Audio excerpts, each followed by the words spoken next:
demande tous de l'argent qu'on n'a pas toujours. Donc, je crois qu'on observe, comme tout le monde, qu'au fond, on fait des coupes budgétaires dans beaucoup de secteurs, y compris dans le secteur de la santé. Et on se demandait si on ne pouvait pas faire autre chose que des coupes budgétaires.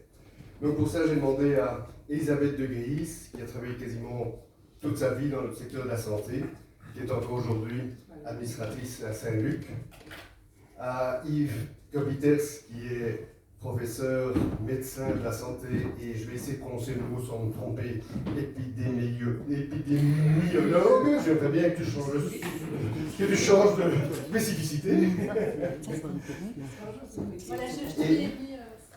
Et Didier Cagnière, qui joue à domicile, qui est professeur également, chef du département chirurgie générale et chef du département cardiaque ici à Saint-Pierre. Alors, moi je suis rentré en politique au fond grâce au climat. Je suis rentré en politique parce que je trouve que je demande d'associations citoyennes pour la sensibilisation au climat et aux conséquences du climat. J'ai trouvé que c'est pas dans les associations citoyennes qu'on arrive à faire changer les choses. Et donc j'ai décidé de rentrer en politique pour ça. Et donc ma première question à ce moment-là, elle sera pour Didier. Parce que Didier, il a cette sensibilité que nous partageons, la sensibilité de l'environnement, de la préservation de la biodiversité et du climat. Et donc un jour, je t'ai entendu dire qu'en fait, le Covid était le dernier signe plus ou moins aimable que la nature nous envoyait. Alors, plus ou moins aimable, c'est un terme relatif, mais je voulais savoir ce que tu voulais dire par là.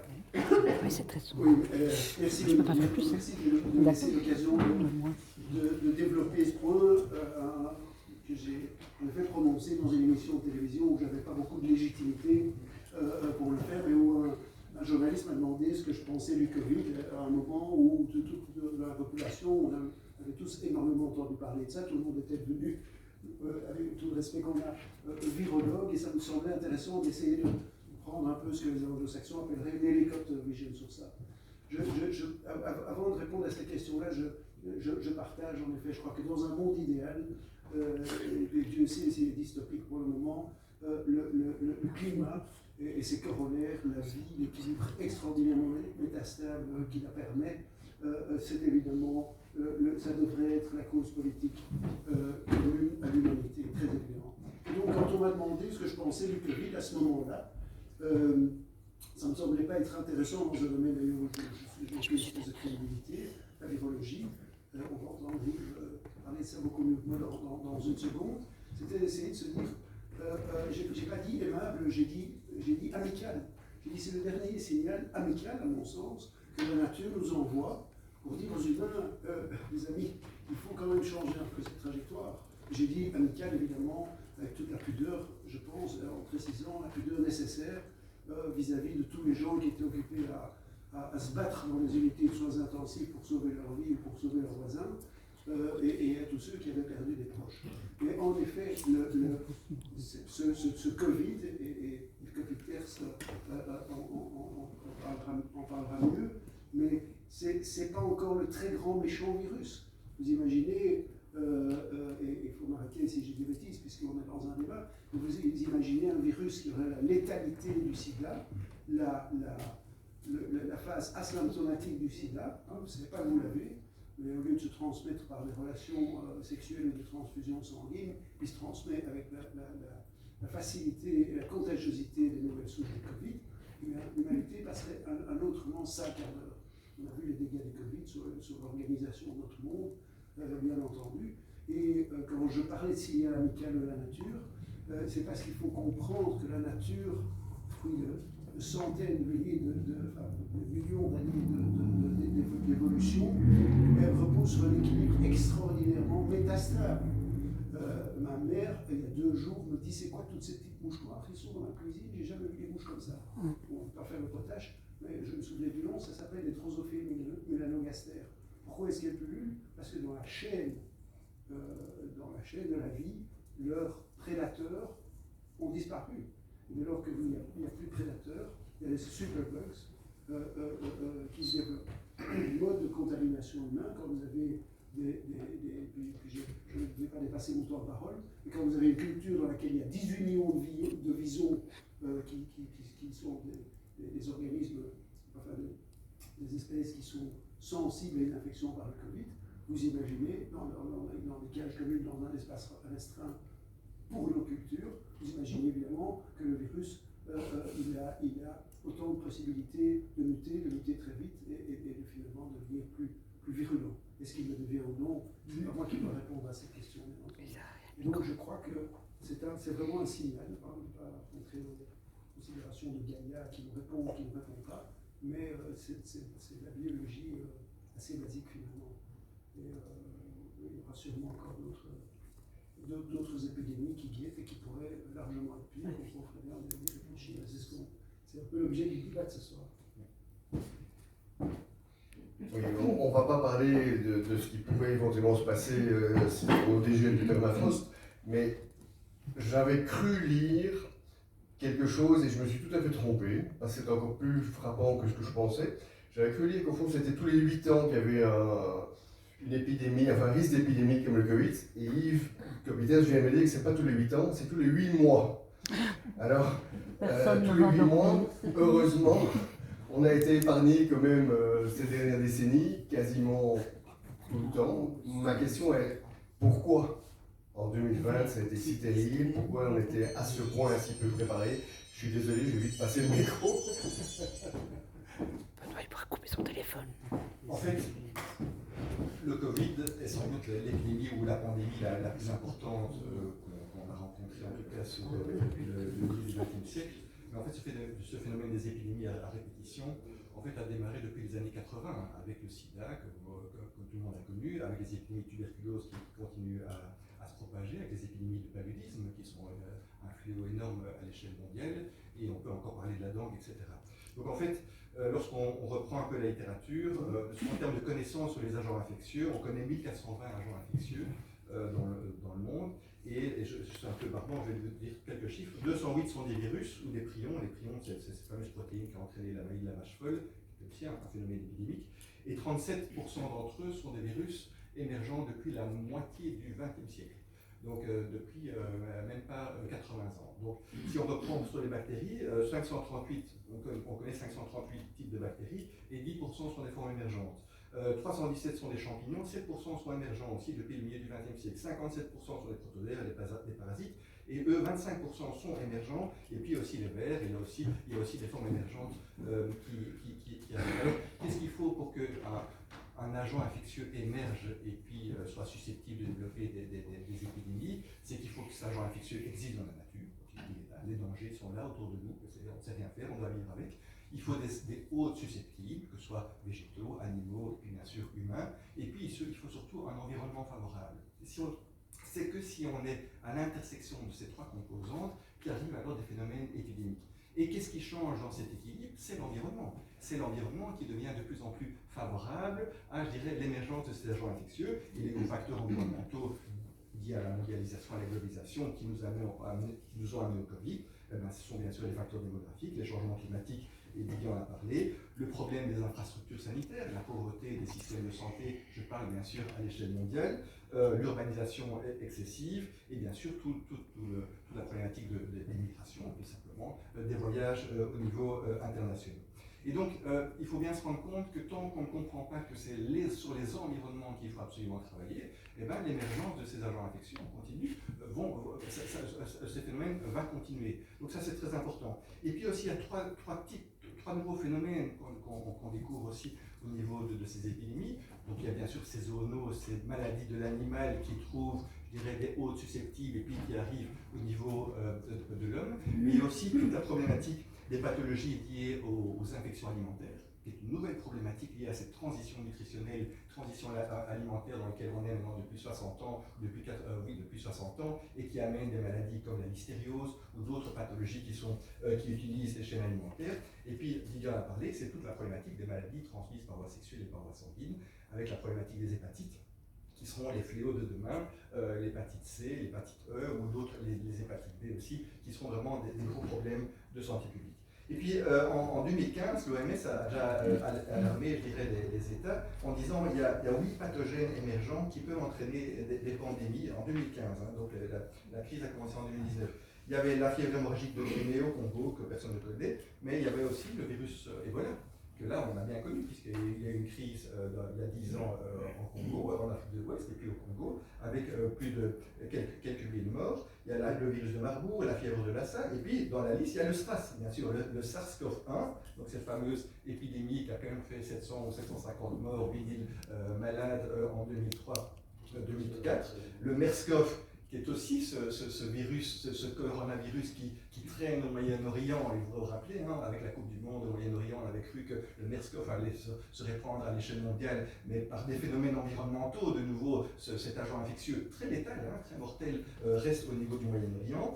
Et puis alors, il y a encore d'autres agents infectieux. Et puis, il y en a d'autres qui n'étaient pas sur la liste et qui ont fait des épidémies depuis. Zika, hein, je ne sais pas si vous vous souvenez des épidémies de Zika, le chikungunya à La Réunion, et puis on a aussi eu des syndromes de fièvre hémorragique assez sévères.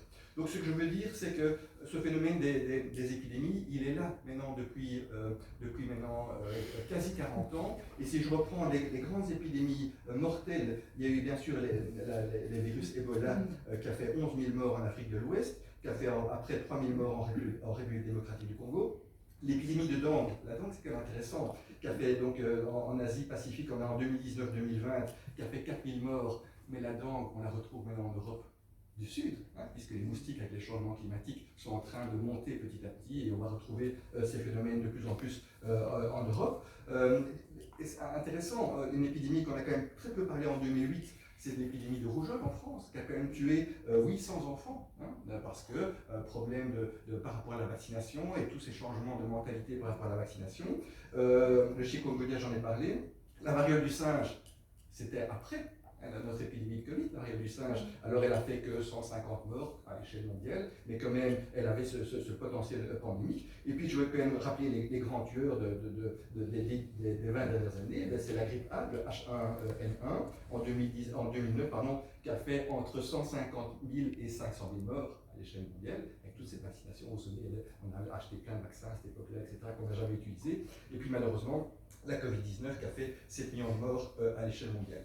Donc, pour terminer sur cet aspect-là, j'ai reçu un mail pendant la crise Covid-19 d'un collègue qui m'avait dit, mais en fait, laissons la faune sauvage en paix, ou bien protégeons, je dirais, ce qui reste de la faune sauvage pour essayer de calmer ce phénomène des zoonoses ou de cette proximité de l'homme avec cette faune sauvage. Et puis il avait terminé son mail dans un argument un peu moins scientifique qui était de dire, en fait, peut-être que ces zoonoses, toutes ces maladies qui sont dans nos environnements, sont une arme involontaire utilisée en fait par cette faune sauvage par rapport, je dirais, à ce risque de destruction qu'on leur impose en continu, et peut-être que ce serait peut-être une réponse de la nature par rapport à ça. Merci. On ne va pas rester sous le Covid longtemps. Non, juste le vaccin. Un tout petit commentaire. En effet, c'est vrai que sur la planète Terre, il y a à peu près 400 000 naissances par jour et 200 000 décès. Et que les chiffres, évidemment, les terribles fièvres de Marburg, de Lassa, ont un potentiel finalement qui aurait été de dézinguer, si vous passez l'expression, un demi-continent, mais on est quand même frappé par dans la balance des chiffres que Peters vient de citer, par le fait que 150 morts, même 11 000 avec l'Ebola, pour qui on trouve un vaccin aussi d'ailleurs, versus 9 millions. La question est posée. Et l'objet ce soir n'est pas de parler de la gestion de la crise, etc.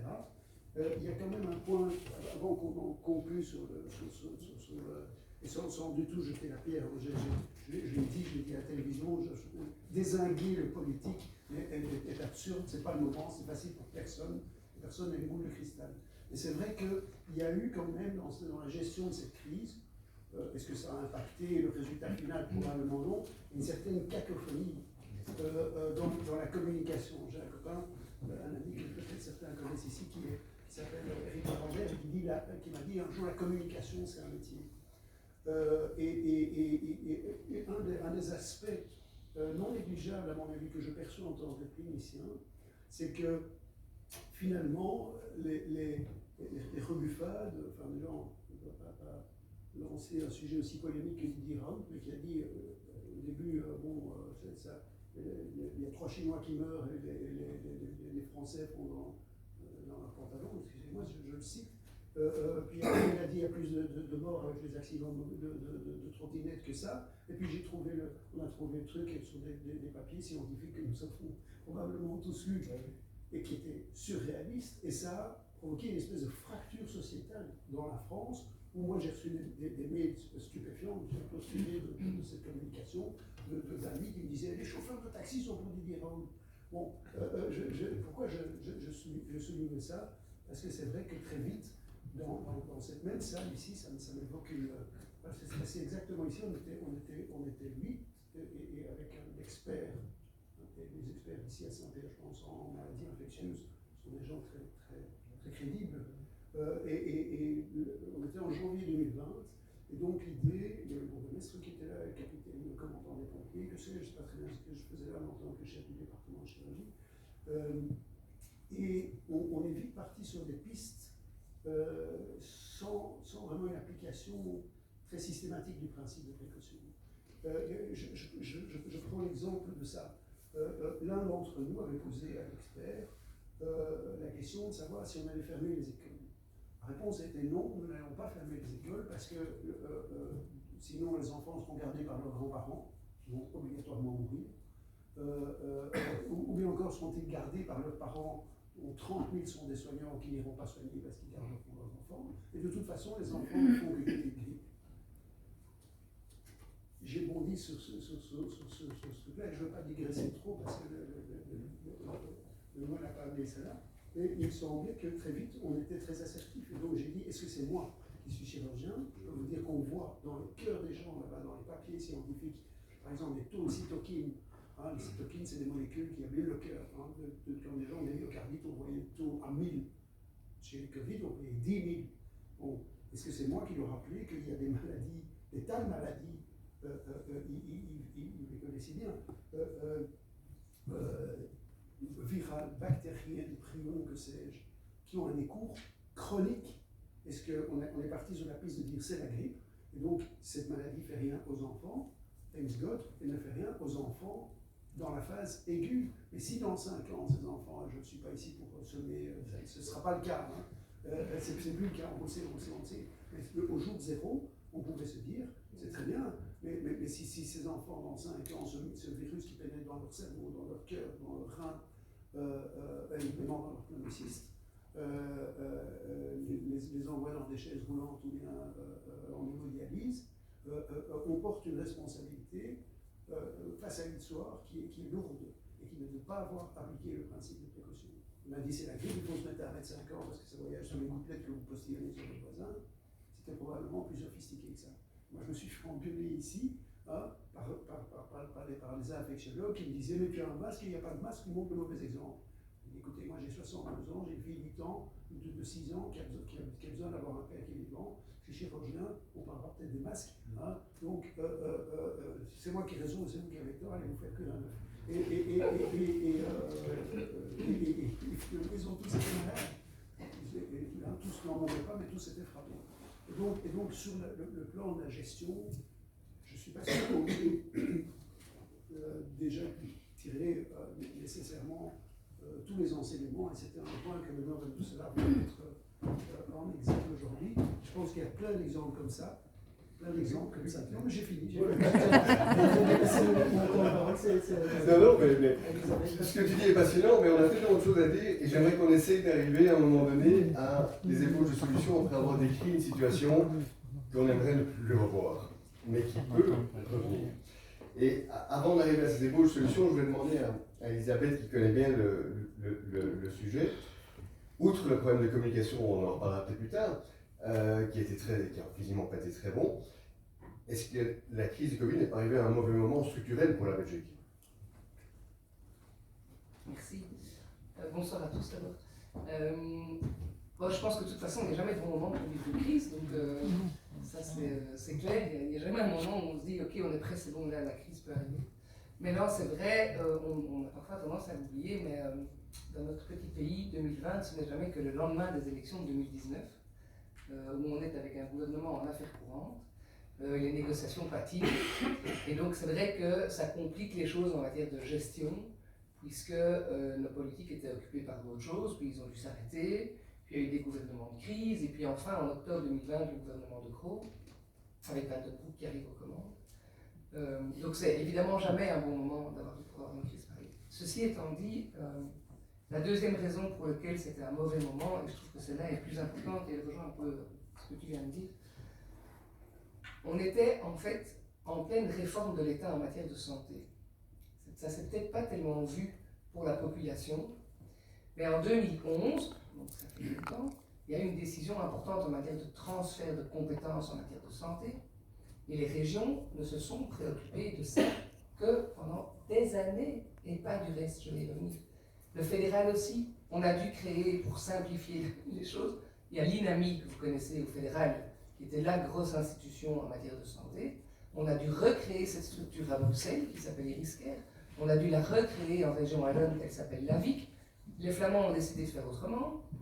Ils ont décidé qu'il n'y avait plus de gestion paritaire et que c'était le gouvernement qui allait décider pour tout et que les opérateurs que sont les mutualités et les ORCAS allaient purement et simplement appliquer et obéir à la politique flamande.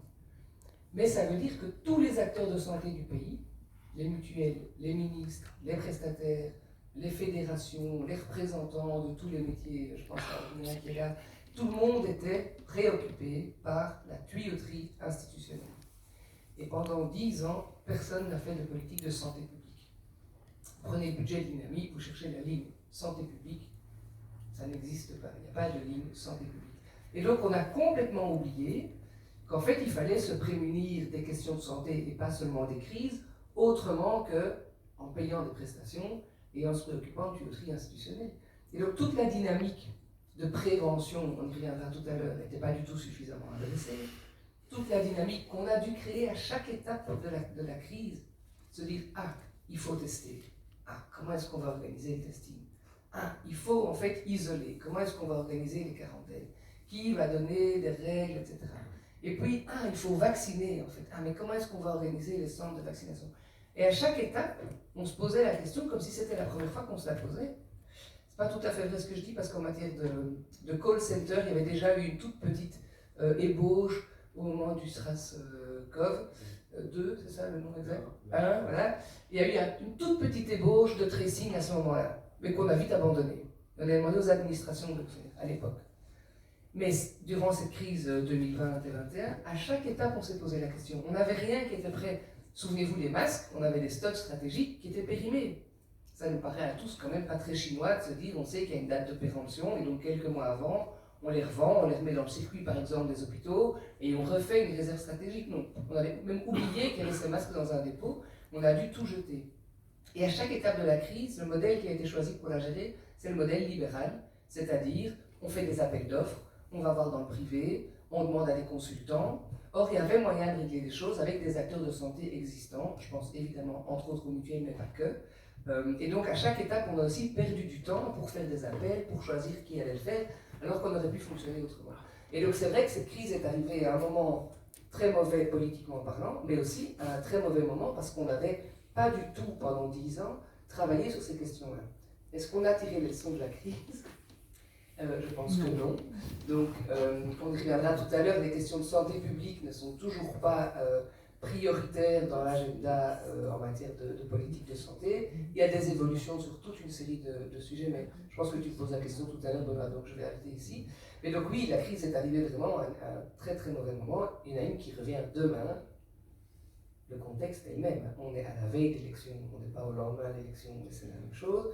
Et les politiques de santé publique, il n'y a pas un roadbook qui existe. On n'a pas tiré les leçons sous le fait d'avoir une entité fédérale et des entités fédérées. Il y a des acteurs de soins dans les entités fédérées qui n'étaient pas correctement enregistrés à l'INAMI. C'est toujours le cas, ils ne sont toujours pas correctement enregistrés. Donc on est dans la même situation. Mais je ne veux pas vous inquiéter. On doit faire sa propre immunité. Voilà. Ah, c'est tous les 8 mois? Ah oui, c'est vrai. C'est tous les 8 mois, pas tous les 8 ans. Didier, on va brûler les étapes par rapport à ce que j'avais proposé, parce que tu as déjà plus ou moins répondu à ce que tu as vu et dans le cœur des gens, je parle dans le cœur physique. Très vite après le Covid, tu as repéré des choses, tu l'as dit tantôt, qui étaient de l'ordre de 10 000 ou pas combien de fois plus qu'avant. Donc tu l'as évoqué. J'ai juste maintenant envie de te demander autre chose. Je sais que tu es quelqu'un, en plus d'être compétent, très engagé. Et je me souviens qu'au début du Covid, et on rebondit un peu sur ce que vient de dire Elisabeth, tu avais adressé une lettre ouverte au Premier ministre. C'était en janvier-février, j'ai un peu oublié 2020. Tu étais un peu fâché sur la manière dont on vous laissait un peu désarmé face à cette épidémie qui allait arriver. Est-ce que, comme disait Elisabeth, tu as l'impression, toi, qu'on a tiré des leçons et que si demain on a la même épidémie qui arrive, on serait mieux armé? Mais je crois qu'Elisabeth a répondu de manière vraiment très exhaustive à la question de la prochaine réaction du système. Donc j'étais pas en colère du tout. Je le redis, je ne sous-estime pas la complexité du travail politique. Et je vous dis, à un moment, quand, voilà, suite à cette lettre, en effet, on m'a demandé mon avis sur un plateau de télévision. J'ai dit la critique est aisée, l'art est difficile ou quelque chose comme ça. Bien entendu, ce n'est pas le moment de savonner la planche aux politiques qui font ce qu'ils peuvent dans un contexte qui, comme ça vient d'être rappelé, évidemment, est très très difficile. Alors j'ai essayé de relire tout à l'heure, puisque tu m'as dit que tu m'en parlerais cette lettre, je ne l'ai pas trouvé sur Internet, hein. Pourtant elle avait fait un peu le tour, mais soit. Mais le primum movens de cette lettre que j'ai co-signée avec Bernard Cadière, qui est un autre chirurgien de Saint-Vert, c'était de dire on ne peut pas arrêter le Covid dans la ville de Bruxelles plus que les soldats belges ont arrêté les soldats allemands le 10 mai 40. Mais on a besoin d'avoir quand même des fusils, on a besoin d'avoir des protections aussi dérisoires soient-elles. On avait des tests et on pouvait tester qu'une fraction minimale des malades. Donc on vous disait, ok, vous pouvez tester les malades avant de les opérer, leur faire un test Covid uniquement s'ils ont 38,5 de température, etc. On s'est aperçu après que, évidemment, c'était probablement de 30% à pas plus des gens qui avaient la fièvre comme ça. Mais soit. Et moi, j'ai dit, écoutez, voilà, en tant que chef de département, il y a des dizaines d'anesthésistes ici. On a un chirurgien de 40 ans qui est mort, 3 infirmières. Je veux dire, ok, gens vivaient pas le Covid nécessairement comme tout un chacun, et c'était pas forcément des personnes à grand risque, mais simplement ils se faisaient aérosoliser des quantités de virus qui étaient peu communes. Donc je dis l'excuse quand Maggie de Bloch dit ça n'a pas de fondement scientifique. Moi, je suis chirurgien depuis 30 ans, je peux vous dire que quand j'éternue en salle d'opération, au-dessus du thorax ouvert d'un patient, si je n'ai pas de masque, il est mort. Donc, aussi, on ne savait pas si ça protégeait à 20%, à 80% ou à 90%, mais il n'était pas acceptable de nous dire avant, les vaccins ont été volés. Je ne suis pas d'accord. Et donc, ce qu'on a dit, j'ai même parlé de l'hydroxychloroquine, puisque c'était le premier soir. J'ai dit voilà, il faut qu'on ait tous les moyens, testing, tout ce qui existe, les combinaisons, hein, parce que quand on avait un patient affecté, on a des combinaisons, on opérait dans des scaphandres incroyables, mais probablement sur la journée on en opérait 10, il y en avait 8 qui étaient 6 qui avaient le Covid, on ne savait pas, de temps en temps, une fois on savait, on sortait les grands moyens. Donc voilà, c'était ça l'idée de la lettre, c'était de dire, comme les soldats belges en 1940, on ne va pas se déculotter, on ne va pas déserter, les soignants ne feront pas ça, mais on a besoin des protections qui existent, c'est pas rocket science de pouvoir faire des tests aux gens. Et cette lettre, bon, ce n'était pas notre intention, à faire un peu voilà, un grand tour médiatique.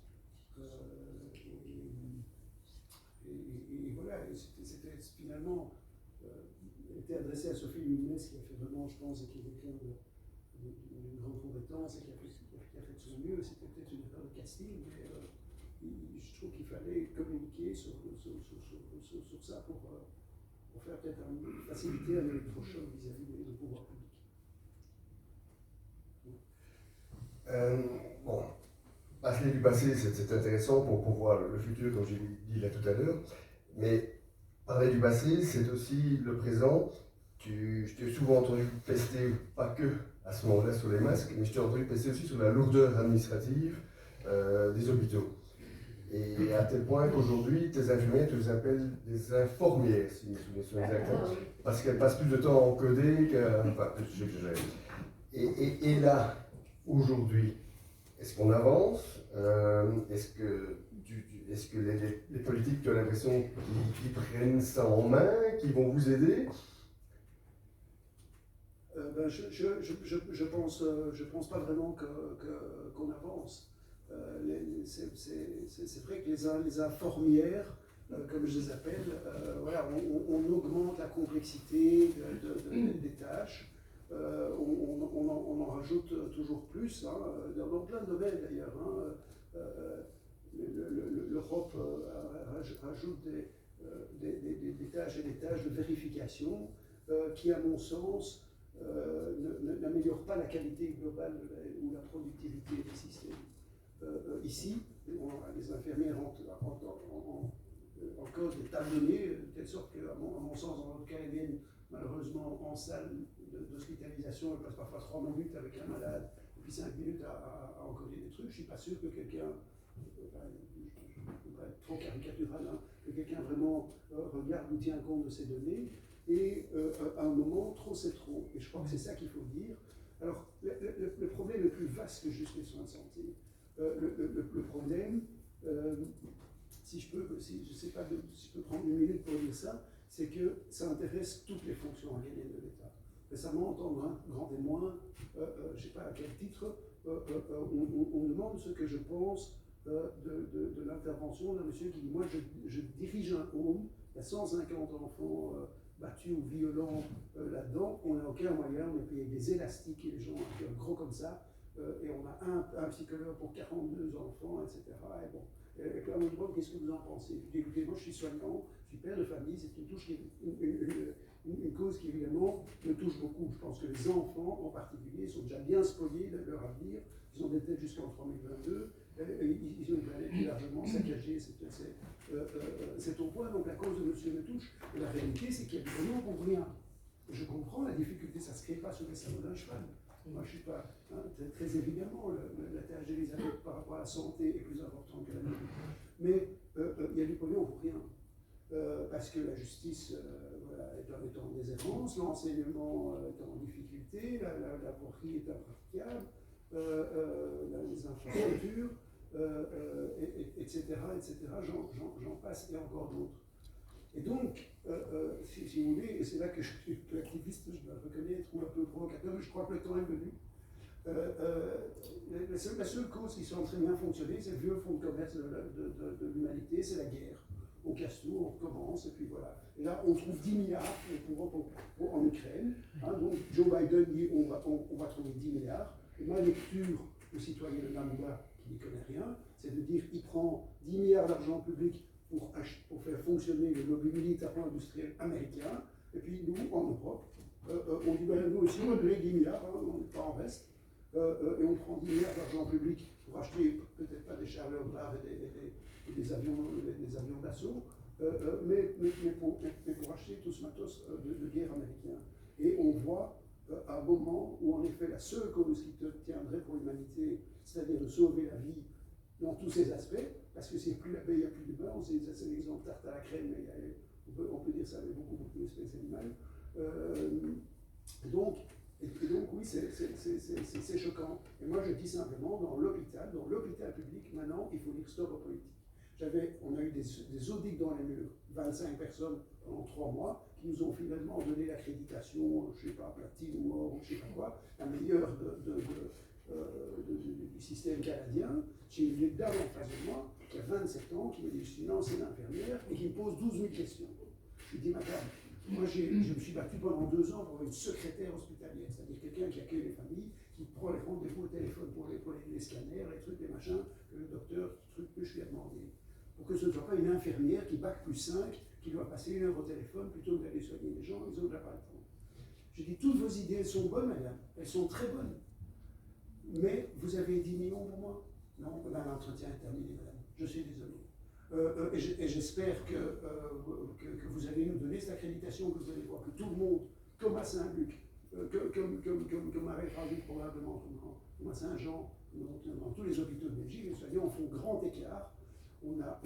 Évidemment qu'il ne faut pas faire l'énergie, évidemment, mais on est dans un métier non marchand. On change les règles du système, et puis on veut toujours faire plus avec moins.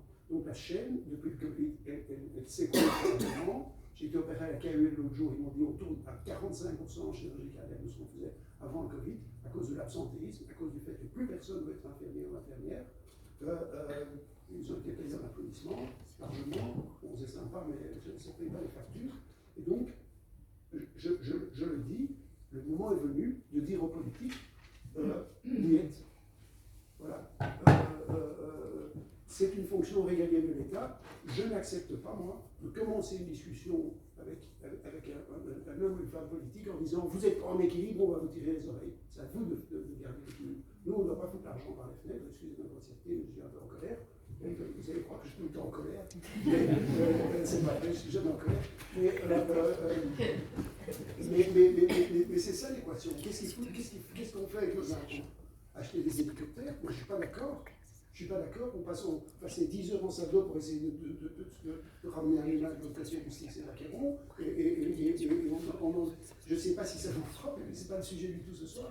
Mais le front russe, il bouge comme le front français, allemand en 1914. Là, ils simplement ont tiré pour 150 environ au début, mais ils sont toujours à Kherson dans un avion de 150 mètres, les types. Donc, ça n'a pas de sens. Et voilà, je pense qu'il faut changer le modèle des soins de santé en fait partie. Le changement de paradigme majeur sur la planète, il touche tous les aspects, il ne touche pas que la médecine. Et bien entendu, mais la médecine, c'est des acquis auxquels nos grands-parents se sont bagarrés sur le plan philosophique, sur le plan économique, sur le plan social. Et bon, moi, je suis un défenseur de ça. Voilà. Bon, merci, ce que tu as dit était absolument passionnant. On a un petit peu changé la manière, mais c'est pas grave, parce que tu nous amènes quelque part, et c'est là où je suis content qu'on est ici, dans l'hôpital, tu nous as gentiment reçus plutôt que Ravenstein, parce que maintenant on peut parler politique. Si on avait été à Ravenstein, on ne pouvait pas parler politique. Donc maintenant on peut le faire, et tu nous as amené quelque part à, au fond, la première chose que j'ai dit, tu dis l'argent est le moteur de la guerre. Hein, sans l'argent, on ne sait rien faire, même pas faire des soins de santé corrects. Et j'ai envie de demander à Yves, je t'ai entendu parler de la prévention et de la promotion de la santé. Est-ce que ce n'est pas une piste qui est différente de celle qu'on a l'habitude de voir, c'est des coupes budgétaires? Est-ce que là, on n'a pas quelque chose à faire? Oui, parce que si on veut avoir un impact sur la santé, il faut travailler sur les inégalités de santé. Il faut mettre en avant des déterminants socio-économiques qui impactent directement notre santé. Et puis, bien sûr, il faut travailler sur une population, je dirais, en pleine santé, c'est-à-dire avoir une vision d'une santé positive. Alors ça, c'est le volet promotion et prévention, c'est-à-dire travailler sur ces fameux déterminants non médicaux qui permettent à tout un chacun, et tout au long de son continuum de vie, à vivre le plus longtemps en pleine santé, dans toutes ses dimensions, bien sûr, physique, sociale, mentale, sentimentale, et tout ce que vous pouvez imaginer. Donc, bien sûr, travailler sur, je dirais, les risques, la prévention des risques, le dépistage des maladies précoces pour éviter bien sûr que les gens aient recours à des soins de santé trop importants, et travailler sur ces déterminants, c'est majeur. Alors, lorsqu'on regarde un système de santé, il est composé essentiellement, en tout cas dans notre système hospitalo-centré, c'est pas critique, hein, mais c'est une réalité, sur les soins de santé. Les soins de santé qui consomment, je dirais, 97% du budget de la santé, et les soins de santé, c'est le continuum de la santé, mais qui ne démarre qu'à la prévention secondaire, c'est-à-dire que lorsqu'il y a l'expression de la maladie et qu'on a besoin d'une première ligne de soins, et puis bien sûr des soins spécialisés. Mais un système de santé, c'est aussi bien sûr les déterminants non médicaux de la santé. c'est le logement, c'est l'emploi, c'est la pollution, enfin, c'est la qualité de l'air, c'est la mobilité, etc. Donc tous ces déterminants qui font que peut-être que si on avait travaillé là-dessus, on n'aurait pas 50% de surcharge pondérale de visite en Belgique, on n'aurait pas 30% de population diabétique, on n'aurait pas au moins 25%, et c'est nettement sous-estimé, de personnes hypertendues, qui sont tous ces facteurs de risque de maladies chroniques, des cancers, des maladies cardiovasculaires, et bien sûr d'une mauvaise santé de la population. Donc ça c'est un volet, et puis la troisième composante d'un système de santé, pas de soins de santé, de santé, c'est les autres secteurs. C'est la justice, c'est l'intérieur, etc. C'est tous les autres secteurs, c'est toutes les autres, je dirais, dimensions des politiques publiques qui doivent intégrer la dimension santé dans leur politique. Alors, je n'ai pas dit qu'ils devaient devenir, eux, les ministres de la santé, mais non, mais chaque politique. Non, il y a assez de ministres. Hein, ah, oui, on a assez. Mais chaque politique publique doit intégrer la dimension santé, voir quel est l'impact sur la santé de la population de cette politique, même ce qui s'appelle politique de soins de santé directement. Et bien sûr, c'est ce qu'on appelle donc l'évaluation d'impact en santé, et bien sûr, réajouter les choses si nécessaire. Si on reprend ces trois composantes d'un système de santé, en Belgique, l'aspect promotionnel, travailler sur les déterminants non médicaux de la santé, et puis l'aspect prévention, dépistage de maladies, qui est une compétence essentiellement régionalisée chez nous, mais ça ne couvre que 1 milliard d'euros ou 1,2 milliard, c'est-à-dire une toute petite partie, je dirais, des 40 milliards ou des 41 milliards que constituent pas les soins de santé, mais la santé, le budget de la santé en général. Donc oui, travailler sur la prévention, c'est capital, travailler sur la promotion de la santé, c'est capital, mais pour ça, il faut qu'il y ait de l'intersectorialité. Il faut, si l'écologie est devenue transversale à tout le monde et qu'elle n'est plus, je dirais, le seul drapeau des écologistes, la santé doit devenir transversale à tout le monde, à tous les partis, à toutes les politiques publiques, ça j'en suis persuadé. Et on l'a bien vu avec la crise de la Covid-19. La crise de la Covid-19, le problème n'est pas un problème de soins de santé, même s'il y a eu un problème de résilience de notre système de soins de santé qui aurait dû s'adapter plus vite et ne pas laisser tomber toutes les autres malades que les Covid. Bon, ça c'est un autre problème. Mais ce qui nous a amené dans cette crise, ce sont bien nos facteurs environnementaux et ce sont bien ces déterminants non médicaux de la santé. Et puis, un autre aspect qu'on oublie complètement et qui est très positif, c'est le vieillissement de la population. C'est pas un problème d'avoir un vieillissement de la population, on est bien d'accord, mais il faut gérer ce vieillissement de la population pour maintenir les gens le plus longtemps en santé et en tout cas aussi avoir. Et ça, parce que quand on parle de prévention, promotion de la santé, il ne faut pas oublier, ça ne peut s'associer que si on a une première ligne de soins très efficace. Donc c'est vraiment, ok, mettons en avant cette prévention, cette promotion, mais il faut aussi renforcer cette première ligne de soins parce que nous tous, et toute cette population vieillissante, a besoin vraiment d'une première ligne de soins qui les accompagne en continu, je dirais, par rapport à la gestion de leurs problèmes de santé. Donc si on veut, en tout cas, améliorer les choses, et là je reviens en post-crise Covid-19, Elisabeth l'a dit, il y a 3 choses à faire. Il faut renforcer le système de santé publique en Belgique. On a désinvesti dans la santé publique. Il faut investir dans des organismes qui font de la surveillance, de la détection. Alors bien sûr, ça s'est amélioré avec la Covid-19, les laboratoires, etc. Mais il faut financer des organismes dormants. Ils ne vont rien faire pendant peut-être des mois et des années, mais le jour où la situation arrive, ils seront là et ils vont réagir très vite. Il faut travailler bien sûr sur la résilience du système de soins de santé pour ne pas laisser tomber systématiquement tous ceux qui ne souffrent pas de l'épidémie du moment, parce que sinon on arrive à des catastrophes comme la Covid-19. Et puis bien sûr, et ça donc c'était l'objet de la question, c'est qu'il faut travailler sur cet environnement favorable qui permet, alors j'aime pas le mot comportement sain, parce qu'il n'y a pas de comportement sain, mais en tout cas qui nous permet, je dirais, d'avoir des attitudes les plus positives par rapport à notre santé personnelle, et ça, ce sont bien sûr, c'est pas notre responsabilité à nous, hein, c'est pas moi mes comportements, mais le responsable, c'est l'environnement dans lequel je suis qui m'amène à ces comportements. Merci. Franck Venebroek a récemment, dans le ministre de la Santé, fait la promotion de 4 axes. Dans ces 4 axes, si je me trompe, vous êtes plus fort que moi là-dedans, il ne parle ni de la prévention, ni de la promotion de la santé, ni des soins, de la qualité des soins, ni même de la rentabilité ou de la refinancement des hôpitaux publics. Est-ce que c'est quelque chose qui est propre, toi qui as vécu ça du côté des mutuelles, propre au monde politique, ou bien tu crois que c'est des choses qui peuvent changer? Moi j'ai la faiblesse de croire que nous voulons changer. Je suis contente que tu aies cité le financement des hôpitaux, comme ça me permet un peu de parler des hôpitaux avant de parler de la question de la prévention et de la promotion de la santé. Tu as déjà dit beaucoup de choses sur la question de la gestion hospitalière. On a tous vu pendant le Covid que le mode de financement actuel des hôpitaux n'était plus du tout un mode de financement qui fonctionnait, puisque à partir du moment où on finance à l'acte, donc c'est comme ça que les hôpitaux sont financés aujourd'hui, il y a une enveloppe fermée, puis chacun fait des actes et chacun reçoit du financement en fonction des actes. Un acte, c'est une consultation, un scanner, une opération, endormir un patient. Et puis tout à coup, comme on faisait que du Covid, on ne savait plus payer les hôpitaux. Donc l'État a dû avancer, l'État a dû fonctionner, enfin, la sécurité sociale a dû financer autrement. Tout le monde a oublié ça aujourd'hui.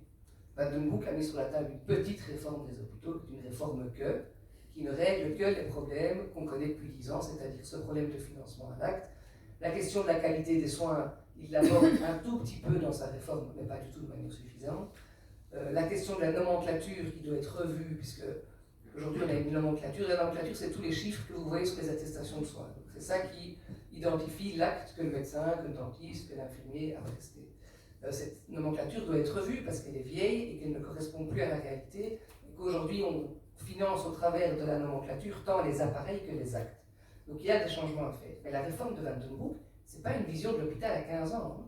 Ce n'est pas une vision de l'hôpital, hospitalo-centré ou pas.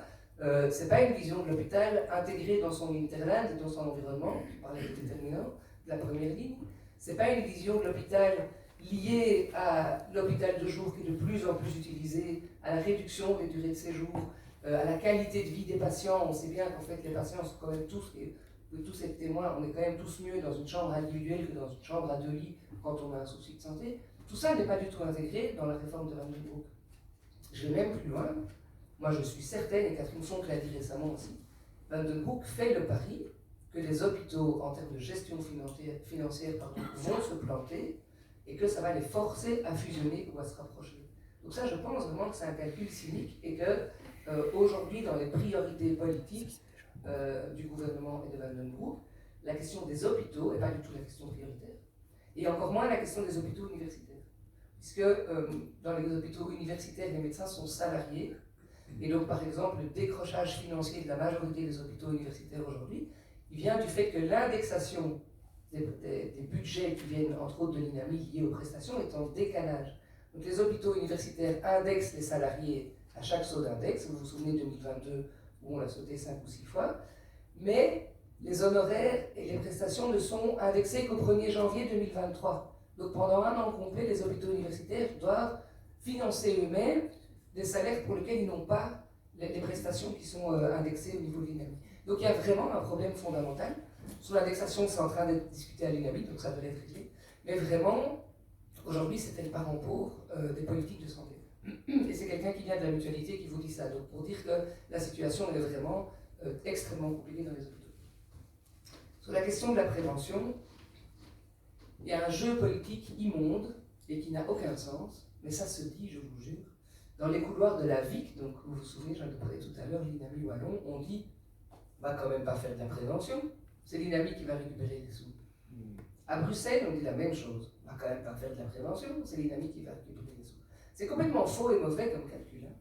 Donc, effectivement, si on était à un système préventif comme Yves nous l'a décrit, vraiment efficace, qui travaille sur les déterminants de la santé, qui permettent à chacun de mieux se connaître aussi, de mieux connaître sa réalité de santé, d'être plus capable de se dire, tiens, je vais peut-être réagir un petit peu avant. Si on finançait des prestations de prévention, si les médecins pouvaient avoir des prestations de prévention, si tout ça était vrai, et qu'on avait vraiment des moyens qui se dégageaient à l'INAMI, l'INAMI ne cherche pas à s'enrichir et à thésauriser, 2, on pourrait enfin rencontrer des besoins non rencontrés.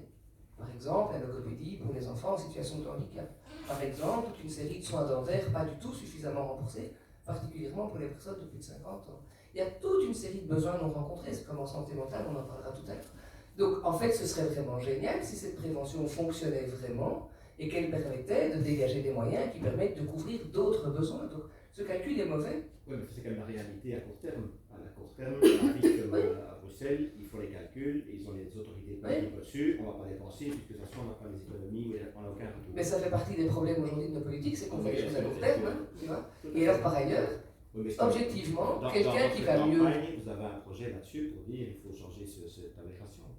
Oui, oui, on veut refédéraliser, c'est ça que tu dis. Je ne sais pas si on va tout régionaliser, parce que c'est Donc, de certains ou d'autres de rendre des compétences plus cohérentes, etc. Mais enfin, il faut changer, on ne peut pas laisser les choses comme ça. Si on laisse les choses comme ça, il n'y a rien qui va bouger. Hein. Non.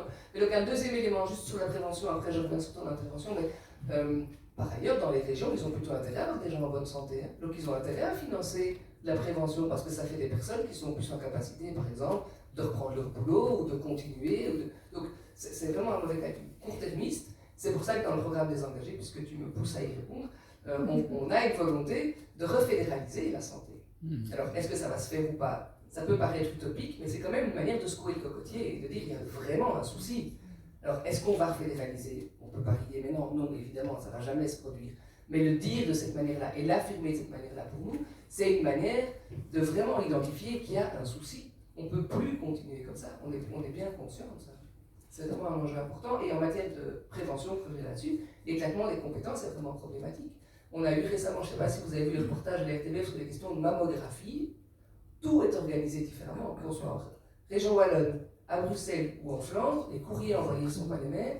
Il y en a où on fixe des rendez-vous en Flandre, d'autres où on suggère d'aller faire. Et quand on regarde du coup le taux de mammographie effectivement réalisé de manière préventive par des femmes de plus de 50 ans, les taux ne sont pas du tout les mêmes d'une région à l'autre. Mais alors quand on pose la question au service responsable en région wallonne, on dit « Ah, fixer des rendez-vous c'est compliqué. On n'a pas l'infrastructure informatique parce qu'il faudrait qu'on puisse avoir les informations dans tous les hôpitaux. » Et à côté de ça, on voit une scénologue qui dit « Moi j'ai des plages libres pour des mammographies demain et après-demain et j'ai personne. » Donc il y a vraiment un souci de cohérence dans le système et de cohésion, en ce compris en matière de prévention et de promotion à la santé. Et donc on doit vraiment pouvoir évoluer. Alors juste un élément quand même qui est pas anodin, qui est un premier pas dans la bonne direction, pour rendre quand même à Vandenbroek ce qui appartient à Vandenbroek. On a démarré, enfin ils ont démarré, puisque je n'y suis plus, mais ce qu'on appelle des objectifs en matière de soins de santé. Et donc, avant, à l'INAMI, quand il y avait une norme de croissance, on répartissait, il y avait autant pour les médecins, autant pour les dentistes, autant pour les kinés, autant pour les logopèdes, et on travaillait très peu de manière transversale. Depuis 2022, dans le budget de l'INAMI, il y a une ligne projets transversaux, et où on essaie de faire plutôt des trajets de soins, avec l'ensemble des prestataires de soins concernés. Exemple, il y a un trajet de soins pour les enfants en situation d'obésité. Et on travaille avec toute une série de prestataires de soins, il y a un budget spécifique, donc ce n'est pas que la responsabilité du médecin traitant ou de l'infirmier, mais c'est en même temps le logopède, le kiné. Et donc on essaye vraiment de travailler de manière beaucoup plus transversale et de faire tomber ce qu'on appelle des silos, c'est le langage qu'on utilise, pour vraiment adresser les questions de soins de santé, toujours on est toujours dans les soins de santé de manière différente. Et l'idée, ce serait que le fameux Institut du futur, qui était pour rappel dans la déclaration de politique générale de ce gouvernement-ci, puisse permettre d'avoir au niveau fédéral des enjeux en matière d'objectifs de santé, et pas que de soins de santé au sein de l'INAMI. Mais ça permet sur un territoire donné, et tu parlais tout à l'heure de l'importance de la première ligne, de dire voilà, en fait dans cette zone-ci, on sait qu'on a un vrai déficit par exemple en matière de soins dentaires pour les enfants, malgré qu'ils soient pris en charge à 100% par la sécurité sociale. Et donc tous les acteurs de première ligne du périmètre donné, on a comme objectif de santé publique d'augmenter les visites préventives des enfants de autant de pourcents dans les autant d'années, parce que c'est des choses qui se font sur le temps long, et ça permet à ces acteurs, peu importe qu'ils dépendent de la région, du fédéral, peu importe qui les finance, d'avoir un objectif commun. Et donc nous, on plaide vraiment pour qu'on ait des objectifs en matière de santé à l'échelle fédérale qui soient déclinables sur le terrain en fonction des réalités de terrain, avec tous les acteurs, particulièrement une première ligne, et une première ligne qui n'est pas que les médecins généralistes, mais qui est aussi les infirmiers à domicile, les kinés, les logopèdes, peut-être un jour dans un monde idéal, les enseignants. Mais vraiment, c'est vrai, je pense par ailleurs que l'école a un grand rôle à jouer, mais de vraiment se dire comment est-ce qu'on peut travailler ça du local au fédéral et inversement, parce qu'on voilà, on est vraiment convaincu que c'est une piste, et à l'INAMI, sur les soins de santé, ça a démarré. Donc voilà, c'est quand même un pas dans la bonne direction.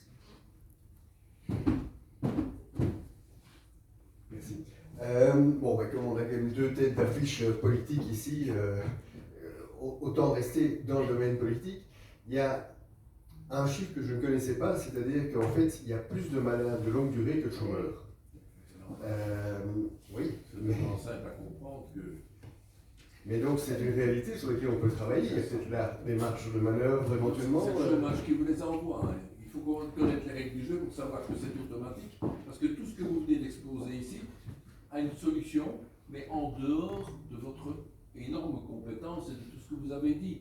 Ça s'appelle le bon sens. Oui. Et ce bon sens Je suis qui fait d'accord qu'à un avec moment vous, donné, monsieur. pourquoi il y a des malades de longue durée? Ben simplement parce qu'on les fout dehors au niveau du chômage, qu'ils se sont rendus compte que quand ils disent qu'ils ont une dépression nerveuse, on ne sait pas les foutre dehors parce que ça ne sait pas se mesurer.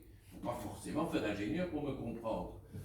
Je suis venu ici parce que j'ai entendu que c'était au CHU de Saint-Pierre, et je me souvenais de votre appel pour vos respirateurs. Et c'était ça votre carte blanche, vous parliez de respirateurs, il fallait qu'on en trouve, vous en avez 2 ou 3, et il en fallait une vingtaine.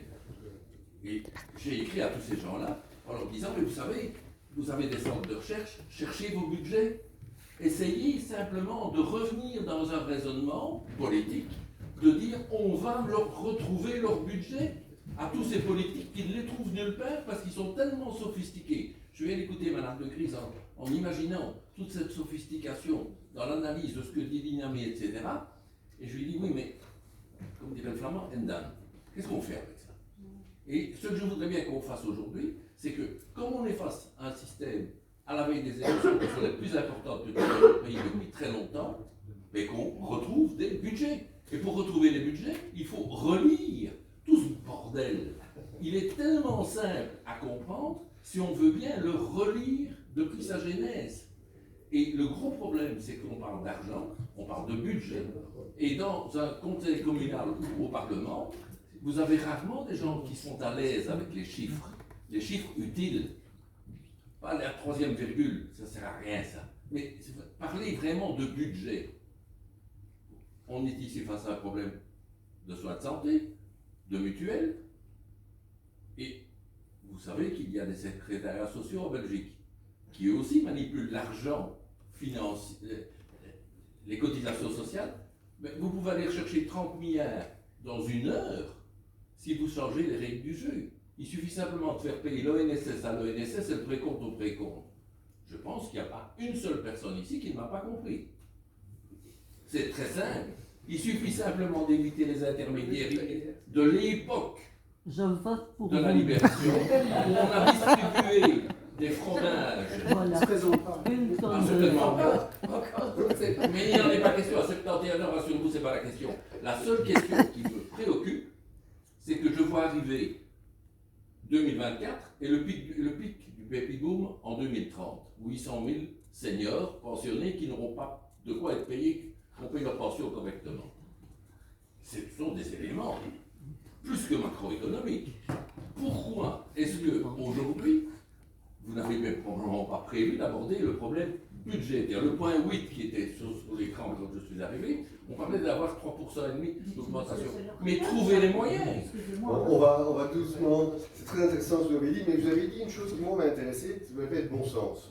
Et je crois que le bon sens, c'est quelque chose qui fait partie Tout le monde du ne l'a courage pas. de changer. Ouais. Que tout le monde n'a pas. Mais par contre, chez les engagés, moi qui suis un tout nouvel engagé, j'ai remarqué une chose, c'est que ce fameux slogan, le courage de changer, eh bien, il est réel. Et je vais peut-être demander à Isabelle de répondre brièvement à ce qui a été dit, et puis on va passer au reste après. Oui, mais donc je connais bien M. Genard, on s'est déjà vu, donc je connais bien ses thèses et ses hypothèses. Donc il est en contact par ailleurs avec des collègues pour vraiment essayer de voir s'il y a vraiment des choses aussi faciles à changer, comment est-ce qu'on peut le faire. Donc voilà, merci pour en tout cas les informations que vous nous apportez. Je voulais juste rajouter un élément sur le bon sens. Un des acteurs que je n'ai pas cité tout à l'heure dans tout ce que j'expliquais sur les questions de prévention et d'objectifs en matière de santé et de soins de santé, c'est la question des prestataires. Donc s'il y a des prestataires dans la salle, ou si vous avez des amis prestataires, moi ce que je leur dis toujours, c'est préoccupez-vous de savoir qui vous représente dans toutes les instances à l'INAMI. Puisqu'il y a des syndicats médicaux qui sont les alter ego des mutualités avec qui on discute de toute une série de choses. Mais souvent, il y a un décalage entre ce qui est vécu sur le terrain, et c'est vrai pour les prestataires hospitaliers, c'est vrai pour les prestataires de première ligne, il y a un décalage entre ce que le terrain est prêt à faire, a envie de faire, mesure comme urgence ou comme réalité, et ce qui est rapporté justement en termes de bon sens par les prestataires dans le lieu où on discute. Alors, je réponds à la question sur la capacité de travail aussi. Comme j'ai le micro, j'en profite. Vas-y. Donc oui, ben voilà, c'est un peu le constat alarmant de la fin de cette législature, c'est plus de 500 000 personnes en incapacité de travail. Bon. Il y a les paresseux et les travailleurs en Belgique. Oui, alors moi je dis toujours, on est en incapacité de travail à un moment donné pour un travail donné.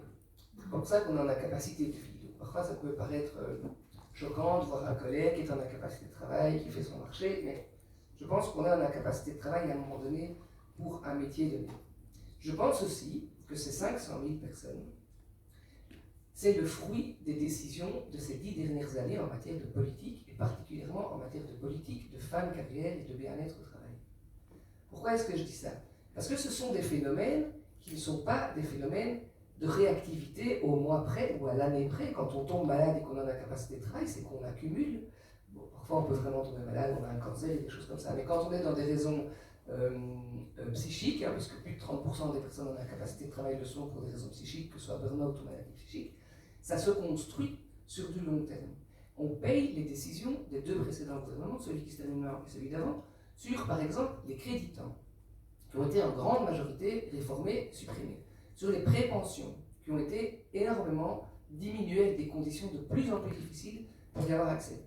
On a reculé l'âge légal de la pension à 67 ans. Quel est l'âge moyen de durée de vie en bonne santé? 64 ans. Donc, de facto, on construit un système où on sait que des personnes entre 64 et 67 ans devront travailler, alors que toute une bonne partie de la population, entre 64 et 67 ans, a des problèmes de santé. On a complètement désinvesti les questions de bien-être au travail. Et quand je parle de bien-être au travail, je ne veux pas dire une séance de yoga à midi ou un remboursement d'un club de sport. Hein. C'est toute la question de la relation managériale qui doit être travaillée. Quand les personnes en incapacité de travail disent que leur incapacité de travail, c'est une étude de la Mutualité chrétienne. Sur le site de la Mutualité chrétienne, vous en trouverez beaucoup. Comme ils ont plus de 4 millions de membres, ils sont quand même représentatifs sur les réalités de ce que les gens vivent, et la qualité de leurs études est excellente et reconnue par l'ensemble des organismes assureurs d'ailleurs. Mais donc, quand les gens disent qu'ils sont en incapacité de travail à cause de leur travail, c'est 56% des gens qui le disent. Quand ils expliquent, ces 56%-là, pourquoi ils sont en incapacité de travail, 50% des personnes en incapacité de travail le sont parce qu'ils ont trop de charges de travail. Et 40% le sont à cause du travail qui est dur physiquement. On sous-estime ça, mais en fait, après le burn-out, la première raison d'incapacité de travail, c'est les maladies musculo-squelettiques. Donc c'est vraiment des gens qui souffrent physiquement dans leur chair de leur travail. Et puis, la catégorie suivante, c'est un problème de relation avec son responsable. Donc ça veut dire que travailler sur les questions de bien-être, c'est pas uniquement de l'ergonomie, c'est pas uniquement une charge de travail, c'est aussi du management et de l'accompagnement. Et donc, on ne peut pas aujourd'hui dire que les personnes en incapacité de travail sont simplement paresseuses. On doit accepter que c'est le résultat d'une société qui ne se préoccupe pas suffisamment de l'accompagnement au travail et de l'accompagnement en fin de carrière. Et donc, tant qu'on ne changera pas ces paramètres-là, on pourra s'offusquer des constats, mais il faut travailler sur les causes. On en parlait avec des collègues l'autre jour. Si dans 5 ans, on a 500 000 personnes en incapacité de travail, on aura réussi quelque chose. Hein. Ne croyons pas qu'on peut se dire que dans 5 ans, on sera à 400 000 ou 350 000 personnes en incapacité de travail. Parce que pour arrêter l'hémorragie, de nouveau, il faut reprendre du temps sur des enjeux fondamentaux. Au SPF Emploi, il y a une direction générale qui s'appelle la direction générale, voilà, son nom m'échappe comme à chaque fois que je vais la citer, ça va me revenir, ne vous inquiétez pas, qui est complètement inconnue. Il y a une CCT 104, une convention collective de travail 104 qui est censée faire en sorte que les entreprises se préoccupent des personnes de plus de 45 ans, j'y suis presque, mais dans les enquêtes, il y a 30% des entreprises qui l'appliquent, il y a 70% des entreprises qui n'appliquent pas cette CCT 104, et on ne les contrôle pas. Et donc, c'est la déghumanisation du travail, voilà, je savais que ça allait revenir. Et donc, on ne met pas en œuvre des outils qui existent déjà, et on ne se préoccupe pas suffisamment de ça. Tant qu'on ne change pas ça, l'incapacité de travail continuera à exister. Deuxième élément, quand on parle des personnes en incapacité de travail, elles sont d'abord, pour la majorité, vraiment malades. Donc, ok, il y a des profiteurs partout, ne me faites pas dire ce que je n'ai pas dit. On sait qu'il y a des profiteurs, on sait qu'il y a des médecins, excusez-moi, des prestataires qui sont dans la salle, qui donnent des certificats facilement, tout ça on sait. Mais est-ce qu'on doit se préoccuper du marginal ou est-ce qu'on doit se préoccuper de l'essentiel? Comment est-ce qu'on accompagne ces personnes qui sont vraiment malades à retrouver du boulot? Alors, un cuisinier diabétique qui a un problème au pied et qui ne sait plus se tenir debout, mais il peut faire plein d'autres choses. Mais si on se préoccupe juste de se dire il est diabétique, il ne sait plus se tenir debout, on n'ira nulle part. Quelles sont ses capacités? Quelles sont ses capacités? Qu'est-ce qu'il peut encore faire? Et ça, c'est tout le travail que Van den Broek a entamé avec les mutuelles, avec des choses qu'on peut critiquer, des choses qu'on peut améliorer. Mais ça, c'est vraiment un enjeu de société aussi. Et alors, un dernier élément, juste pour confirmer que c'est vraiment des gens malades, on a fait à la mutualité, à l'époque, j'en profite un peu, j'ai encore des chiffres en tête de quand j'étais à la mutualité, mais on a fait à l'époque un échantillon de personnes en incapacité de travail qui ont aujourd'hui 65 ans, enfin non, pardon, qui il y a 15 ans avaient 50 ans. Donc on s'est dit, on va aller regarder, on va prendre un échantillon de personnes qui, il y a 15 ans, avaient 50 ans et étaient en incapacité de travail. Et on va analyser sur les 15 ans ce qu'elles sont devenues jusqu'à aujourd'hui. Il y en a qui sont sortis du système parce qu'ils ont trouvé du boulot, enfin du système de la sécurité sociale, etc. Qui travaillent un peu en noir. Ça c'est possible, mais ça c'est un peu impossible à trouver dans les chiffres. Mais ce que je voulais surtout identifier, c'est que 25% de ces personnes-là sont décédées. Si vous prenez le même échantillon dans la population active, il n'y a jamais 25% de personnes qui sont décédées. Le taux est beaucoup moins important. Donc ça veut dire que ces personnes sont vraiment malades et dans des situations de précarité. On a croisé le même échantillon avec leur consommation de soins. C'est toutes les personnes qui consomment beaucoup plus de soins qu'un échantillon du même type, mais ne dépendant pas du régime de l'invalidité. Donc tout ça pour dire qu'on s'offusque beaucoup des constats, que les constats sont extrêmement lourds, mais que tant qu'on ne se préoccupe pas des causes et de comment faire en sorte que chacun se sente bien dans son travail, on ne s'en sortira pas en fait. Et on ne peut pas juste décréter que c'est des paresseux qui doivent travailler, on doit vraiment travailler sur la question du sens au travail, du temps de travail. Je peux en parler des heures parce que je trouve que ce sujet est passionnant, mais le sujet est passionnant.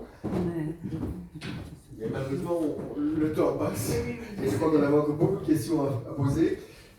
Je crois qu'on va retourner à quelque chose d'un peu plus politique encore. Parce qu'on a été, pour l'instant, vous avez été tous les trois dans des domaines très intéressants. Mais ici, si je vous permettez 2 secondes, on est quand même 3 membres désengagés ici à se présenter, dont 2 têtes de liste, et il y a un programme, 4 minimum, 5, je n'avais pas vu, voilà, de plus en plus. Et il y a un programme qui a été fait en grande partie par les 2 personnes qui sont là, il y a un programme santé qui a plus ou moins 111 propositions qui sont toutes intéressantes. On en a énuméré ici 8 ou 9. Et je vais poser aux 3, si, je sais Didier, tu n'es pas en politique, mais tu pourrais l'être, si demain vous êtes à la table des négociations, et forcément il faut commencer à négocier avec les partenaires ou les futurs partenaires, on ne peut pas choisir tout notre programme. Dans ces 9 propositions-ci, je ne sais pas si vous voulez que je les lise. Oui. Il y en a bon, la 9e, mais elle est là. Il y en a 8. Promouvoir la santé, éduquer à la santé et prévenir les maladies. Ça, c'est la première. Encourager un esprit sain dans un corps sain, travailler sur la santé mentale. Garantir une accessibilité à des soins de qualité. Améliorer l'accessibilité financière des patients, suppression des quotas INAMI, des hôpitaux en bonne santé. Réforme de l'organisation des financements. Mise en œuvre de 4 plans stratégiques, maladies cardiovasculaires, Alzheimer, démence et autres. Enfin bon, c'est vaste. Prendre soin de notre personnel soignant en le revalorisant. Accroître l'autonomie et la qualité de vie tout au long de la vie, garantie d'autonomie. Faire de la Belgique un des leaders de l'e-santé. Et prévoir un budget à la hauteur des besoins croissants des enjeux. Si vous êtes donc demain à la table des négociations et on vous dit allez, on ne va pas prendre toutes les propositions. Laquelle prendrais-tu? Pour laquelle te battrais-tu jusqu'à la fin? Une seule. D'abord, un vaste programme, aurait dit le général de Gaulle. Et franchement, je ne suis pas en politique et je ne suis pas sponsorisé pour être parmi vous ce soir, si ce n'est par l'amitié, nos relations, mais je souligne quand même le travail. Je ne veux pas tous les programmes de tous les partis, loin s'en faut, mais je suis très impressionné évidemment par par la compétence des livres d'Elisabeth et de l'engagement de vous tous ici. Donc voilà, je n'incite personne mais en tout cas, moi qui ne suis pas un spécialiste de ces questions, je pense qu'il y a une réflexion très charpentée, très articulée qui préside à tout ça, et c'est précieux. Bon, comme je l'ai dit, il y a d'autres fonctions régaliennes qui méritent peut-être la même énergie, mais les soins de santé, en effet, sont en passe de s'écrouler. Et donc cette réflexion très poussée que vous avez, avec des gens très très compétents, en tant qu'électeur, elle me parle beaucoup sans rentrer dans une considération plus politique que ça. Alors, oui, je pense que vous avez mis en 1, c'est peut-être pas une... Il y a beaucoup de propositions qui me sont chères. Hein. Je crois, on m'a demandé l'autre jour de participer, encore une fois, je ne sais pas très bien ce que je fais là, et soit, c'est probablement vous boucher un trou, au fait que les hôpitaux sont bientôt en faillite. Et il me semblait important de dire, la faillite n'est peut-être pas exactement où vous l'attendez. La faillite, elle ne va pas consister à simplement dire aïe aïe aïe, il faut trouver 2 milliards, je ne sais pas combien de milliards pour boucher les trous. La faillite qui se présente dans les soins de santé maintenant, c'est le fait que plus personne ne veut être soignant. Et tout d'un coup, on va se retrouver avec le pognon qu'il faut, mais plus de task force. Les infirmiers et les infirmières qui constituent l'épine dorsale du système, plus personne ne veut faire ça. Je l'ai déjà dit, mais c'est vraiment un point fondamental. On le voit au quotidien. Et je l'ai dit, c'est dans tous les hôpitaux, c'est pas juste dans l'hôpital public. Avant, on avait des équipes d'infirmiers avant le Covid. On allait au restaurant ensemble, on faisait des plans, comment est-ce qu'on va s'améliorer, du team building, tout le monde se connaissait. Maintenant, je ne connais plus les infirmiers qui travaillent dans mon service parce qu'ils sont tous intérimaires. Ils ont raison, parce qu'ils ont un peu plus de flexibilité sur leurs horaires et sur leur salaire. Et aujourd'hui, ils sont en chirurgie cardiaque à Saint-Pierre, demain, ils sont en gastro à Froissart, et ainsi de suite, ou non. Et donc, on a des gens qui sont top, des gens qui sont très engagés, si je dis. C'est publicité pour vous. Mais c'est un vrai problème. Donc, je crois que le plus efficace, ce sera évidemment de promouvoir la santé et de favoriser, et il l'a très bien expliqué aussi, Elisabeth, l'importance massive de la prévention. Mais quand la prévention est quand même un écueil dont on n'a pas trop parlé, c'est que les gens, les gens ils consultent quand ils sont malades, enfin, je ne sais pas quel pourcentage, mais probablement de l'ordre de 80% s'en fichent un petit peu et vivent, comme disait Freud, comme s'ils n'allaient jamais mourir. Et c'est vrai que quand on voit un accident au bord de la route, il y a un motard qui vient de franchir le stick, c'est là qui roule, on met couverture dessus, vous roulez doucement pendant 10 km et puis après, vous êtes reparti à fond la caisse. Donc, je crois que vraiment la promotion, mieux dépister les maladies et faire de l'éducation à la santé, c'est pas très compliqué à expliquer aux gens. Les gens sont instruits. Prévenir les maladies, c'est très important. Et puis s'assurer qu'on a encore des candidats. Ça, ce serait la deuxième proposition. Oui, c'est une question que je voulais vous poser, mais si tu trouvais encore du personnel, mais bon, voilà, on a passé le temps. Je vais demander à Yves, peut-être, et comme ça tu pourras clôturer, vu qu'on est à Bruxelles. Oui, merci beaucoup. Bon, évidemment, on a pris beaucoup de plaisir à travailler sur toutes ces propositions, hein, qui, je pense, ont un lien les unes avec les autres. Mais c'est vrai que si, évidemment, de par, je dirais, ma profession et mes recherches, travailler sur la prévention, la promotion de la santé est capital, et avoir le vrai courage de faire des plans à 15 ans, 20 ans, 25 ans, parce que c'est ça qu'il faut faire, évidemment, je pense que ce serait un début de la solution. Mais dans toutes ces propositions, je pense qu'il faut plutôt aller chercher le plus urgent. Et là, alors évidemment, je rejoins l'idée, c'est que ce sont les soins de santé. Le plus urgent, ce sont les soins de santé. Donc je prendrai le 5, en fait, prendre soin de personnel de soignants, mais c'est pas ça. C'est qu'il faut simplement combler le gap quantitatif de personnel de santé. Les médecins, les infirmiers, les aides-soignants, et puis ces métiers transitoires qu'on est en train de créer, les assistants infirmiers, etc. Donc il faut quantitativement, comme pour les policiers, comme pour les magistrats, il faut quantitativement du monde. Ça c'est une chose. Et puis deuxième chose, je pense qu'il faut remettre tout le monde autour de la table, il faut remettre beaucoup plus de concertation entre tous ces corps de métier, avec bien sûr les politiques, pour, je dirais, pointer les problèmes urgents et trouver des solutions. Et puis alors bien sûr, le nerf de la guerre, c'est quand même le point 8, c'est de prévoir un budget à la hauteur des besoins. Et alors, vous allez me dire, oui, c'est bien beau, vous faites des grands plans, mais il faut les budgétiser. Oui, il faut les budgétiser, mais il faut aussi avoir le courage de dire non aux économies sur le domaine de la santé, oui aux économies dans beaucoup de domaines, dans les politiques publiques, et ça j'en suis persuadé, mais dans le domaine de la santé, en tout cas vu l'état de la situation actuellement, en tout cas sur le financement des hôpitaux, la première ligne de soins, on ne peut pas se faire des économies. Et donc il faut avoir, je dirais, le courage d'avoir un budget au moins équivalent, ou en tout cas avec une croissance qui permet d'avoir quand même quelques ambitions supplémentaires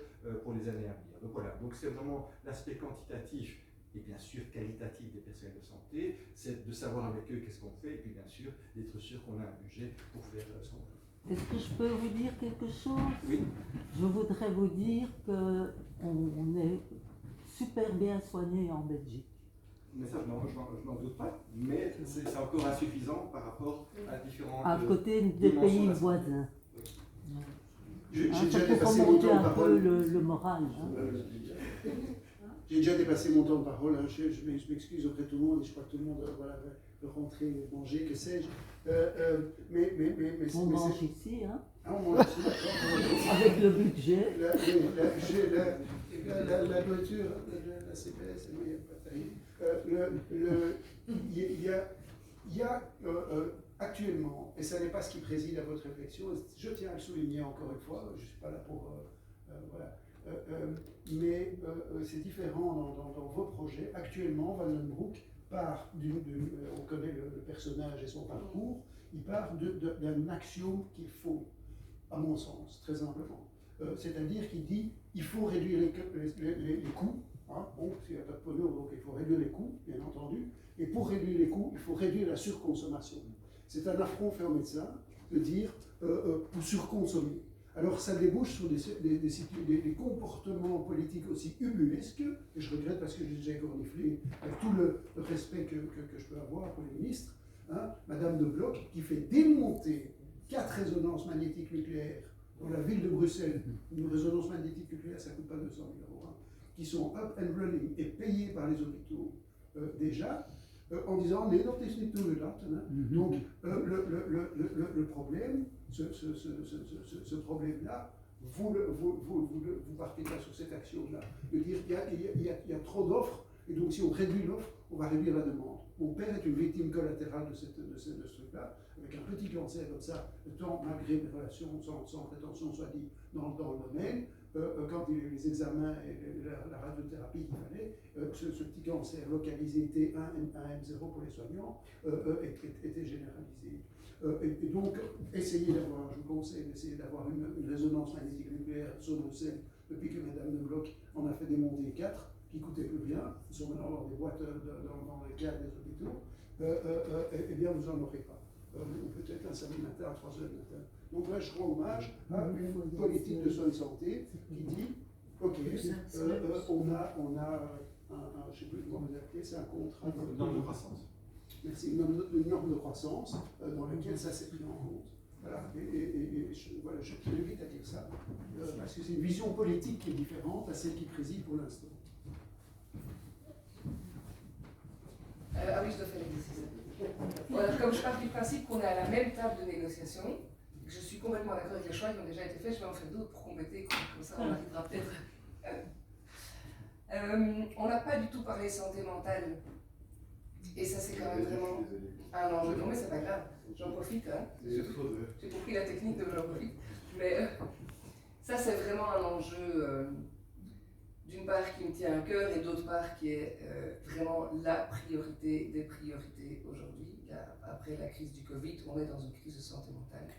Vous avez vu les chiffres, vous les connaissez, un adulte sur 4 qui consomme des antidépresseurs ou des benzodiazépines pour dormir. Enfin bon, donc vraiment c'est un vrai problème. 30% des jeunes de tout un qui se disent eux-mêmes pas du tout en état en termes de santé mentale. Donc, c'est vraiment fondamental. Il y a une belle convention qui existe, qui commence vraiment à faire de beaux effets. Donc, La santé mentale est beaucoup plus accessible, beaucoup plus prise en charge par la sécurité sociale.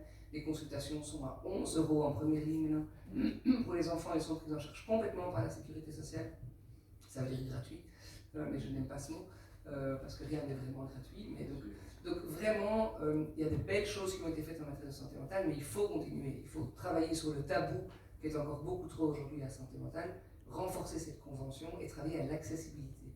J'ai découvert hier ou avant-hier qu'il y avait un site, je ne sais pas si vous le connaissez, qui s'appelle psybru.be, qui permet d'avoir accès à toute une série d'informations très intéressantes, mais personne ne le connaît. Je vois une personne qui hoche la tête dans la salle, qui connaît le site. Et donc il y a vraiment un enjeu aussi d'information, parce que trouver son chemin, c'est compliqué. Donc je souligne cet enjeu-là. On a parlé du personnel soignant, je rajoute un petit élément qui est dans le programme des engagés, mais je pense vraiment que c'est une piste aussi. La question de la revalorisation, elle est certes en partie salariale, certes en partie sur les normes d'encadrement, mais elle est aussi sur une revalorisation sociétale. Et donc on a applaudi, c'est très bien, je ne sais plus qui l'évoquait, c'est toi en disant on a été payé un applaudissement. La Défense a fait ces dernières années des grosses campagnes de sensibilisation à tous les différents métiers de la Défense, ils ont des listes d'attente partout. On doit le faire avec l'ensemble des métiers du soin. On doit réhabiliter ces métiers, sociétalement parlant, comme étant des métiers à plus-value fondamentale pour la société, pour inciter aussi des jeunes à se lancer. On doit permettre à des infirmiers, à des médecins d'aller dans les écoles, expliquer leur métier, attirer des jeunes, parce qu'on peut revaloriser financièrement, on peut travailler sur les normes, on doit effectivement avoir un vivier plus important. Et donc voilà, j'en profite pour souligner ça aussi. Et évidemment le 8, parce que c'est le nerf de la guerre, je pense que c'est toi qui l'as dit. Je voulais prendre que le 8 pour dire qu'avec le 8 on pouvait faire les autres, mais je voulais quand même mettre quelques accents sur les enjeux que j'ai cités. Mais effectivement, et pour répondre à ce que tu as souvent dit aujourd'hui, on a un plan santé, vous en avez senti quelques bribes aujourd'hui dans cette présentation. On a un plan fiscalité, avec une vraie réforme fiscale globale qui permet de dégager des moyens justement pour les questions essentielles que sont la santé. On a un plan climat-énergie, puisque c'est la crise, en dehors de la crise de la santé mentale, etc., que j'évoquais tout à l'heure, c'est aussi la crise numéro 1 en termes d'urgence, c'est répondre aux défis climatiques. On a un plan justice, parce qu'on est persuadé que c'est aussi un des piliers de la société dans lequel on doit investir. Et donc tous ces plans s'articulent pour former une vision. Donc notre plan santé n'est pas désarticulé du reste. Et c'est ça qui fait la force aussi, je pense, de ce qu'on peut proposer aujourd'hui comme projet, c'est qu'on a vraiment travaillé de manière approfondie sur plusieurs plans qui sont sortis déjà il y a 1 an, donc c'est pas tout récent, c'est vraiment un travail de fond qu'on a entamé, avec un programme, vous l'avez peut-être entendu, de 700 pages qui vient donner encore plus de corps à tous ces plans. Et donc on essaye vraiment d'apporter une vision globale et cohérente pour amener une vraie réponse aux enjeux de société et pour avoir le courage de changer, pas que sur une petite partie de la question, mais de manière globale. Voilà, je pense que ça c'était ma conclusion, monsieur. Voilà, merci. Tu es en plus de ça revenu au départ, puisqu'au départ j'avais dit qu'on a beaucoup de défis à relever, dont le défi climatique, mais tout ça demandait de l'argent. On a essayé de voir s'il y avait moyen d'en trouver. Vous avez peut-être encore des questions? Je propose qu'on... Voilà. Mais je voulais, je travaille dans le secteur social santé depuis déjà quelques années, et je voulais savoir ce que vous pensez je partage évidemment complètement ce que vous disiez tous les deux. Qu'est-ce que vous pensez du plan social santé intégré qui a été, qui est sorti maintenant en janvier 2024, mais qui a été construit par les économies.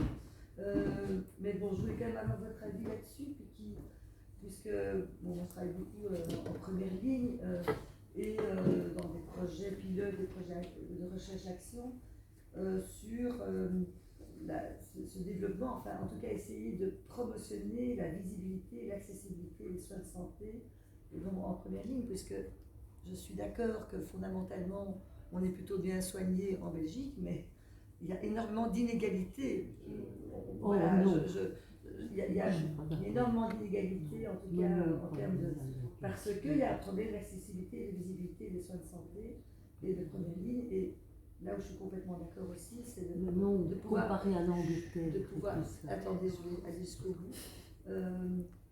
C'est de pouvoir effectivement faire du bottom-up, de remonter la réalité de terrain auprès des politiques. Parce que souvent les politiques, désolé, mais souvent les politiques sont parfois dans des théories, dans des études qui ont été faites, et ce n'est pas parfois en raccord, en connexion avec ce qui se passe réellement sur le terrain. Et donc, mais par contre, je partage complètement l'idée d'avoir une vision globale, intégrée, autour de la santé, et ça je partage complètement. Mais je voulais avoir votre... Je vais laisser peut-être à Elisabeth le soin de vous répondre, et après ça je propose que vous avez tous certainement des questions, mais on sera de côté parce que vous avez tous des questions différentes et vous pouvez les poser à l'un ou à l'autre en prenant un petit verre, ce sera plus facile. Je vais commencer par la fin de ce que vous avez dit. La question de la connexion avec le terrain. En tout cas, moi, dans mon engagement politique aujourd'hui, vu là d'où je viens, ça fait vraiment partie de ce que j'estime être prioritaire, c'est-à-dire rester connecté. Et donc je trouve qu'on devrait tous beaucoup plus aller s'asseoir dans une assoce qui fait de la prévention de la santé, à côté d'un conseiller mutualiste, à côté d'un conseiller syndical, de manière un peu récurrente pour sentir ce qu'il vit et pour mieux comprendre les réalités. Et donc, dans mon engagement politique à moi, ça fera vraiment partie de mes priorités, c'est rester connecté au terrain. Et je compte aussi sur des partenaires, des collègues, des amis pour me le rappeler, parce que je pense que effectivement, et aujourd'hui la distance avec le politique, elle vient aussi de là. Et donc je pense que ça c'est un enjeu et c'est notre responsabilité en venant de la société civile, je parle pour toi, en venant de la société civile, de aussi pouvoir rappeler aux politiques plus de carrière, plus professionnels qu'il y a cet enjeu-là. Donc ça c'est sur le PSSI, je vais répondre rapidement parce que c'est technique, mais on peut en reparler après si vous voulez. Je pense qu'une des forces de ce plan, malgré qu'il vienne des écolos, c'est la question de la territorialité de la santé. Je n'étais pas du tout une fan de la question territoriale de la santé il y a quelques années, mais en fait il faut bien reconnaître que les inégalités de santé, elles sont extrêmement liées à des questions socio-économiques et à des questions de quartier. Si vous prenez, ça a été fait par la Mutualité chrétienne, cette étude est passionnante, on a travaillé sur les revenus moyens du SPF Finance qui sont accessibles à tout le monde, par commune, puisque ça existe. On a pris tous les membres de la Mutualité chrétienne, on a regardé où ils habitaient, donc on a fait toute une série de quartiers statistiques. C'est recta pour tout, pour la santé réelle, pour la question de la prévention, pour la question de l'accessibilité à la première ligne et ou à la deuxième ou à la troisième ligne. C'est vraiment un problème qui est intimement lié aux enjeux socio-économiques. Et donc, de facto, on doit pouvoir travailler de manière territoriale beaucoup plus. Et donc, le PSSI, il a ça comme force, puisqu'il divise le territoire bruxellois en 5 secteurs, en 5 bassins. Donc ça, c'est la force.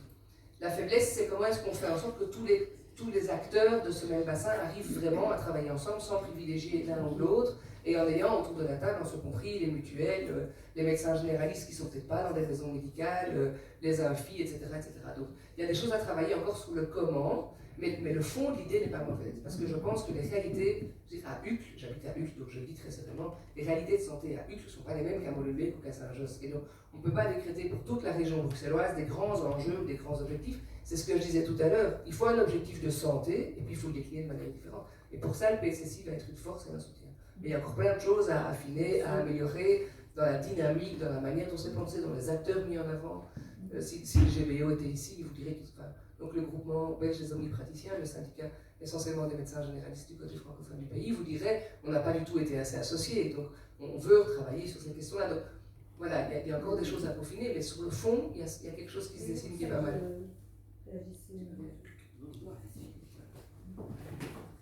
Bon, ben, je vous invite à aller à côté, je vous remercie tous pour ça, et surtout je vous remercie.